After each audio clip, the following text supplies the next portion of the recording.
Okay, so identify and monitor patient, maintain accurate records. So this is our patient, Millie today. Millie is a dog, she's a pug, and she's come in today with hemorrhaging to her limb. So the first thing we need to do is find out if the client has been here before. So we have a new client registration form that we'd ask them to fill out, and we'd also have an emergency stabilisation consent form.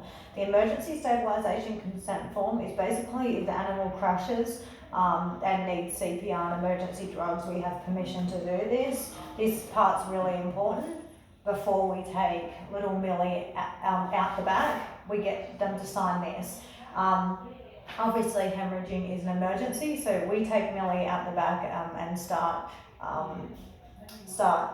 procedures straight away, and the reception staff can start gathering details. So there's four types of hemorrhaging: arterial, venous, and capillary, and mixed. So what we're going to do to stop the bleeding is apply pressure. You can also direct digital pressure the wound by pinching the skin inward.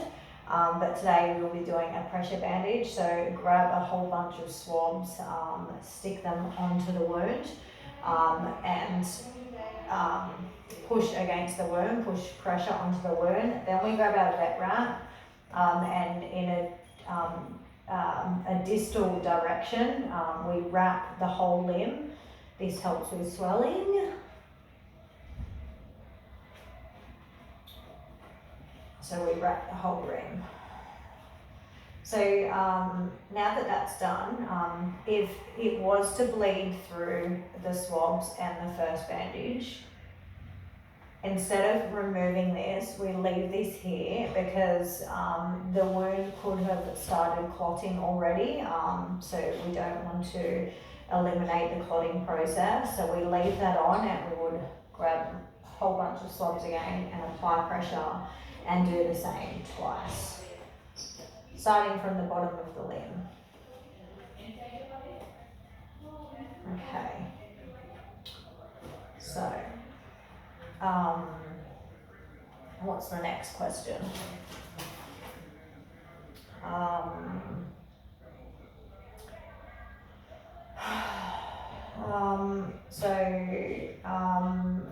We'll straight away, immediately, we will call for a vet. Now that we've applied pressure to the bandage, the vet will come and assess the animal. The details will be added in and the patient will be added to SmartFlow, and that's when we can start our vitals chart. If there is a significant amount of blood loss,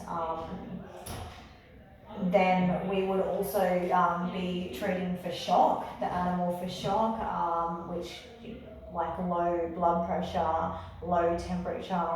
So for the patient's well-being and comfort, we would be adding heat.